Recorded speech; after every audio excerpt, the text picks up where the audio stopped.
इगतपुरी नगर परिषदेची निवडणूक 2 डिसेंबर रोजी पार पडली.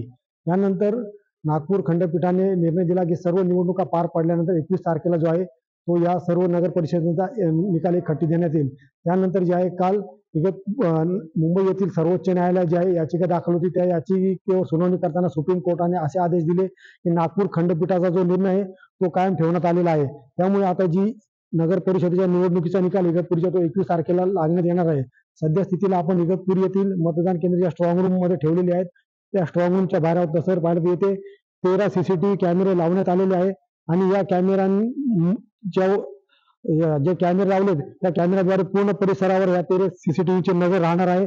आणि आपण जर तसे जर पाहिलं तर हा पूर्ण परिसर जो आहे चहूबाजूने आहे त्या स्टीलच्या जाड अशा जाळीनी कव्हर करण्यात आलेला आहे, जेणेकरून कोणीही आतमध्ये प्रवेश करणार नाही. या ठिकाणी 8 SRPFचे सशस्त्र जवान जे आहे ते तैनात करण्यात आलेले आहेत. इगतपुरी पोलीस स्थानकाचे 5 कर्मचारी, नगर परिषदेचा अग्निशमन दल आणि कर्मचारी आणि तसेच जे आहे आणि तहसील कार्यालयाचे जे कर्मचारी आहेत त्यांची सुद्धा येथे नियुक्ती करण्यात आलेली आहे.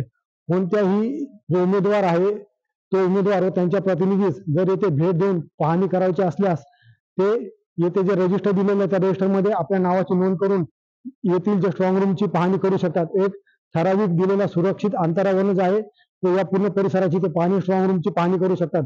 एकंदरीत जर पाहिलं तर येथे जे आहे द्विस्तरीय सुरक्षा व्यवस्था जी आहे प्रदान करण्यात आलेली आहे.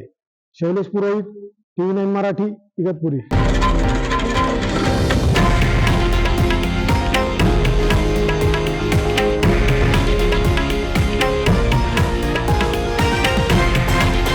हे आहे देशातील नंबर 1 न्यूज नेटवर्क आणि आपण पाहत आहात TV9 मराठी, एकमेव.